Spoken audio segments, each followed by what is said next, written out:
Hello and welcome back to BlueHat CyberSec Academy.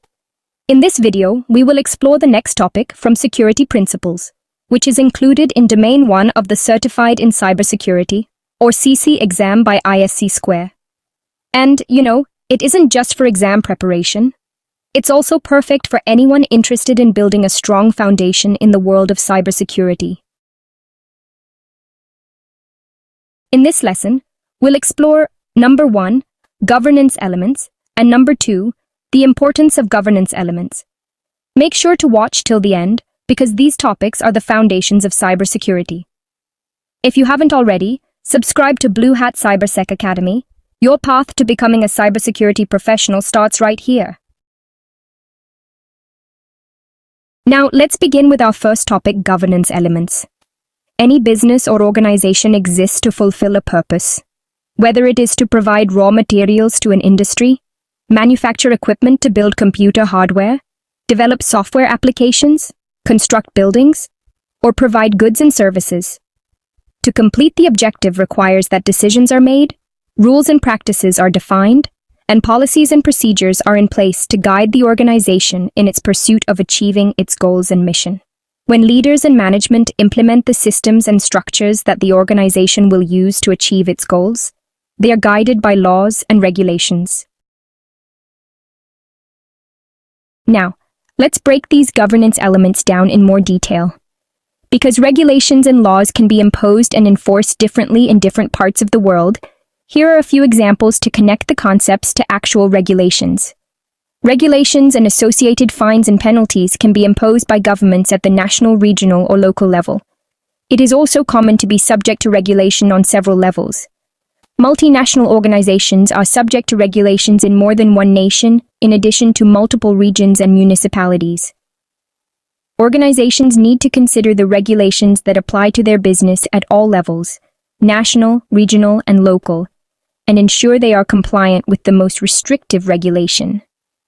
Examples of major laws and regulations include HIPAA, which stands for Health Insurance Portability and Accountability Act in the United States.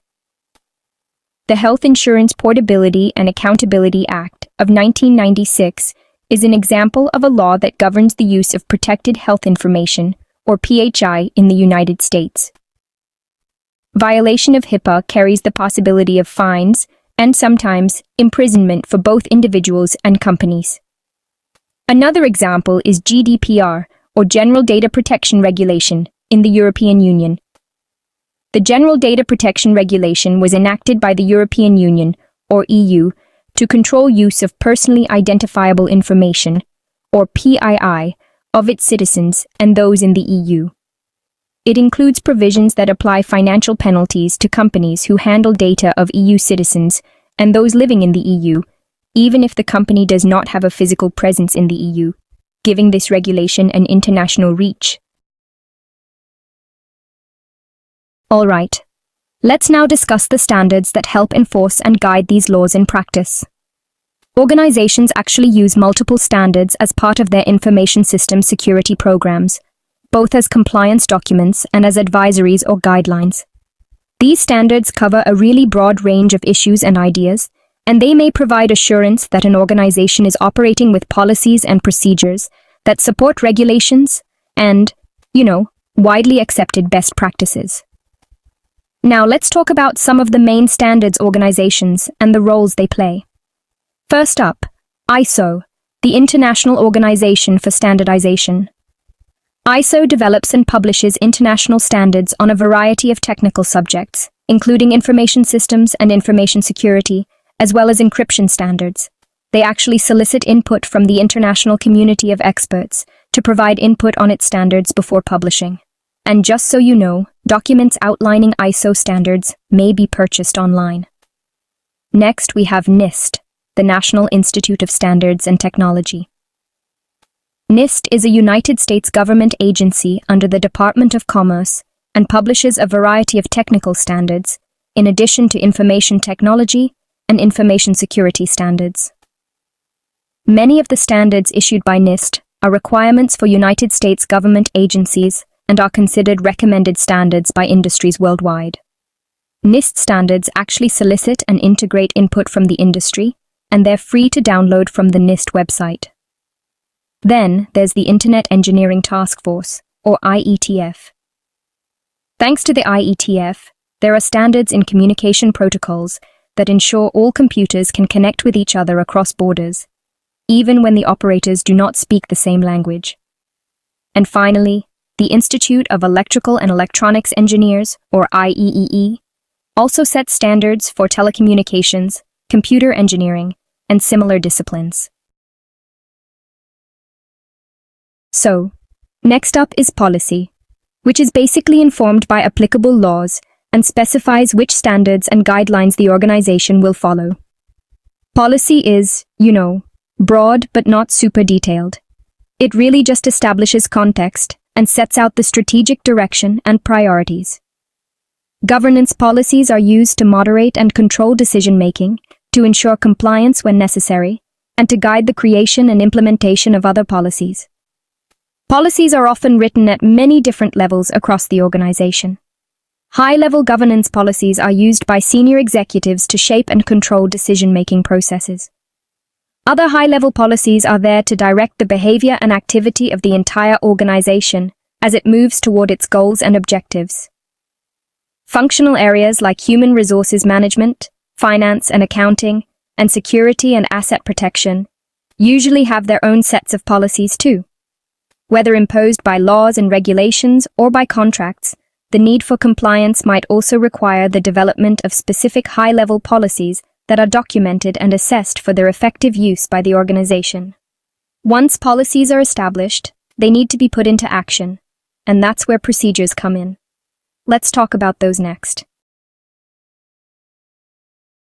Policies are implemented or carried out by people. And for that, someone has to expand the policies from statements of intent and direction into step-by-step instructions or procedures. Procedures define the explicit, repeatable activities necessary to accomplish a specific task or set of tasks. They provide supporting data, decision criteria, or other explicit knowledge needed to perform each task. Procedures can address one-time or infrequent actions, or common, regular occurrences. In addition, procedures establish the measurement criteria and methods to use to determine whether a task has been successfully completed. Properly documenting procedures and training personnel on how to locate and follow them is totally necessary for deriving the maximum organizational benefits from procedures. Now let's talk about why these governance elements are so important. Regulations and laws can affect the day-to-day operations of many organizations. One example of a law with a broad impact is the General Data Protection Regulation, or GDPR, which affords data protection and control to individuals within the territorial boundaries of the European Union, regardless of citizenship.